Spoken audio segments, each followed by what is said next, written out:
Hello everybody, my name is Crazier, and okay, calm down with the applause, calm down. I feel like music in 2025 will be solidified as one of the craziest years. Just like albums like Let God Sort 'Em Out, Don't Tap the Glass, I Am Music, but people on that album were like... Another rap/popish album, Hurry Up Tomorrow, had the most sales of a rap album that year. But if you're not a rap fan, don't worry. Albums like Life of a Showgirl... How do I say that?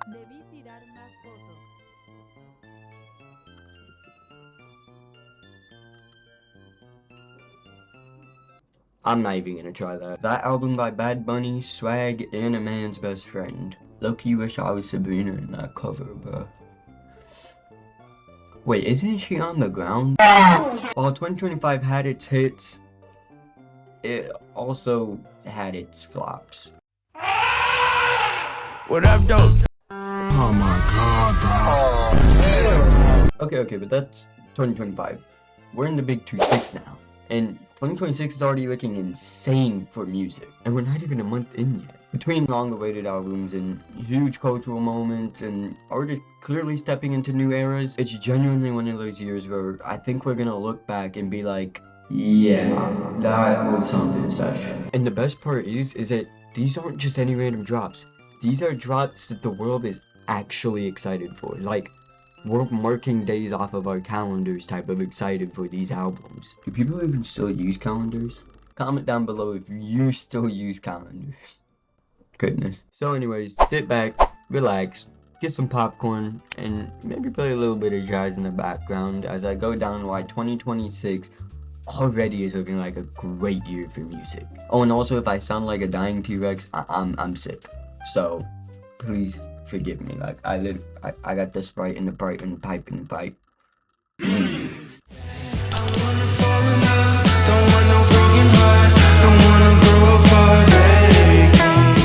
A$AP Rocky's Don't Be Dumb. Now, can this hair get out of my mouth? A$AP Rocky's Don't Be Dumb. Now, this is one of the, albums that I am genuinely so excited for. A$AP Rocky finally dropping Don't Be Dumb after 8 years still feels surreal. Like, this dude was literally saying, oh yeah, I'm gonna drop it next week. Next week goes by. Oh, I'm not dropping it. What? This album already feels more than just like music. It feels like an era. Stuff that really gets me excited for this album is like, one, Tyler being a producer on the album, and I can literally eat any Tyler produced song, rap, like, verse, anything. Please have a verse, please have a verse, holy cow, please have. If Tyler is on Don't Be Dumb, I don't know what I'm gonna do, because I am a huge Tyler fan. Yeah, huge. But I look, you need to flick up with these. Well, I'm already wearing it, so why not? More huge producers being included are Mike Dean, Madlib, Metro Boomin, Alchemist, and more, dude. Rumors of a Don't Be Dumb movie are also circulating, and I mean, I wouldn't be opposed to it. Like, it would be interesting to see a Don't Be Dumb movie, as Rocky has this interesting, like, producing in him, and if you watch the Rocky music video, you know what I mean. The punk Rocky visuals featuring Winona Ryder, which already is Wait, who'd you say? What? Huh? Who did you say? Winona Ryder. Winona Ryder? Yes, Winona. So if you don't mind, put that thing away. Stop behaving like a jackass and ask him what he's doing that's making my magnets fall off a damn bridge! Anyways, before I got cut off, the punk Rocky visuals featuring Winona Ryder. Okay. Gave us a glimpse of, I'm genuinely excited to see how Rocky sounds after all these times being laid back with Rihanna, especially with how experimental testing was, and I'll also be recording my reaction to Don't Be Dumb the day that it drops, so come back and watch that reaction when it comes out, because you will not want to miss it. This is literally an era-defining moment in rap, and maybe even music. But look here. It would break my heart, break my heart, break my heart if I find out you can't move. Bruno Mars, The Romantic. Man, this feels like just a relief, man. I remember seeing the post. I was in school, but I was like, Bruno Mars is gonna drop? Was that W acting? Let me know. Anyways, point being, I remember just seeing the post and being like, there's no way. But I'm excited. Like, this is his first solo album in about a decade since 24 Karat Magic, and you can see how intentional this comeback is. The lead single, I Just Might, already told me everything I needed about this album. We're definitely getting that old school Bruno Mars vibes with a mix of current day Mars, and it feels smooth, it feels romantic, it feels funky, and just everything the world needs right now. It's also one of those albums that just feels like it's gonna be timeless instead of just chasing trends. I'm genuinely excited to hear another Bruno Mars album, and I hope it's one that's kind of growing into its roots and something just new, a breath of fresh air, instead of just kind of riding that same wheel, you know? Esto fue un sueño que yo tuve.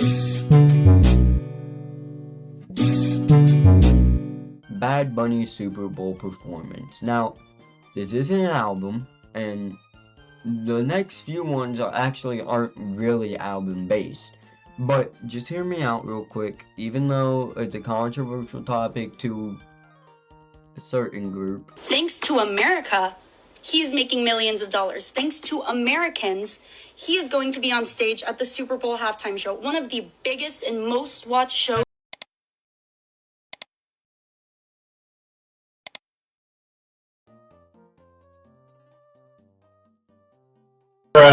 But honestly, let's actually just think for a second. This is the right choice. FBI, open up! Bad Bunny brings non-American and global fans right back to the NFL, and it also marks a massive cultural shift into mainstream music. He also has the personality, the catalog, and the stage presence to just make this unforgettable. Even though I don't know Spanish, a little vibe with me is gonna come out this Super Bowl. I'm just saying. Hey, you. Yeah, do you hear what he's saying? I don't know what he's saying. I'm vibing. The NFL is already massive. I don't think I need to tell you that. But moments like this just make this beyond football.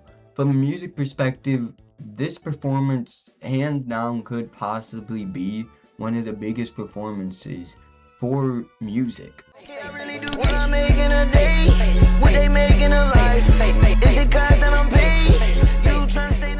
Uzi is another one of those artists I'm watching very closely also. He's been teasing this new album while moving into a new chapter with Core, which is backed by Roc Nation, which, if you don't know, is a Jay-Z label. The snippets alone have been shaking social media, and I'm not exaggerating when I say this, but that part of the song, low-key, just has me like... Bro, just the energy, the sound, the production, just like... It honestly feels like Uzi is tapping back into something special again. And I'm genuinely excited to see what's to come. Yeah, mama told me not to come over there. Y'all niggas lost and you're trapped in your thoughts cause you shoot and you kill over lane, you ain't ball. Y'all probably gonna end up dead or... Another reason why 2026 is already feeling special is not because of the albums we're gonna get, but also the albums are gonna get a second life. We're clearly in the era of deluxes that actually matter. Not just here's 5 throwaway songs or whatever, no. Actual deluxes that matter. Artists like Travis, Drake, and even newer acts that have been using deluxes to just completely shift how an album is perceived. New features, new mixes, even sometimes new narratives. I think a good example of this is Kali Uchis, as she has had 3 different deluxes for Sincerely. 3. And they all still bang. And with how competitive this year already feels, I wouldn't be surprised if some of the biggest albums we've talked about come back with deluxe versions that almost just feels like a whole new project. Honestly, some of the best moments in recent music history have been from deluxes. So I'm locked in whenever the second wave of drops really heat up. And then there's tours, which honestly might be crazier than the music itself. After years of rush tours and festival-heavy schedules, it feels like artists are actually taking the time to build visuals, concepts, and performances again. My name is Drake, and I'm here to say, Kendrick Lamar, your diss is R&OK.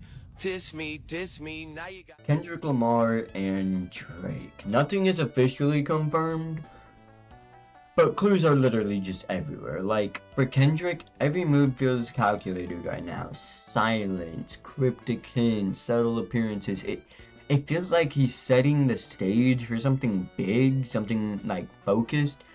And when it drops, it's genuinely gonna be a moment. Now, as if for this dude, the Iceman era has people watching his every move, whether it ends up being a full album, a concept project, or something just completely unexpected. You already know it's gonna dominate the charts the second it's announced. Now, please don't let it be another Some Sexy Songs for your type of album, please.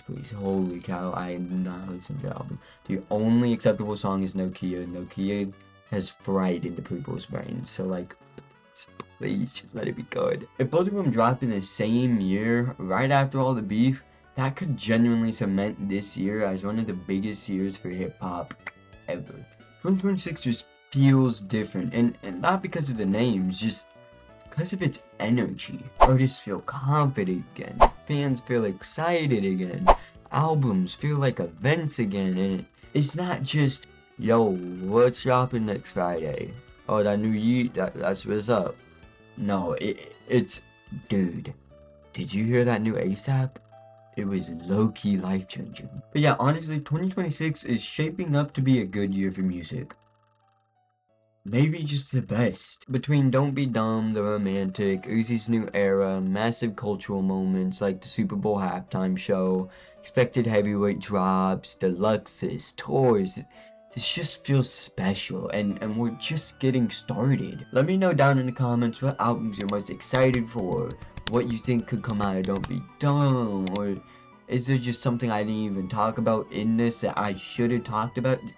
Leave it all down in the comments below. And if you enjoyed this breakdown, make sure you like and subscribe and hit the bell notification to never miss one of my videos again. It would be greatly appreciated as I'm trying to hit 500 subscribers by the end of this year. And also stay tuned because there's a lot of music content videos that will be coming soon. And I'll be here reacting to it as soon as it drops. See y'all. So, editing me here, right after literally just finishing the video, I go to check YouTube to, you know, get inspiration for a thumbnail, and J. Cole just decides he's gonna drop.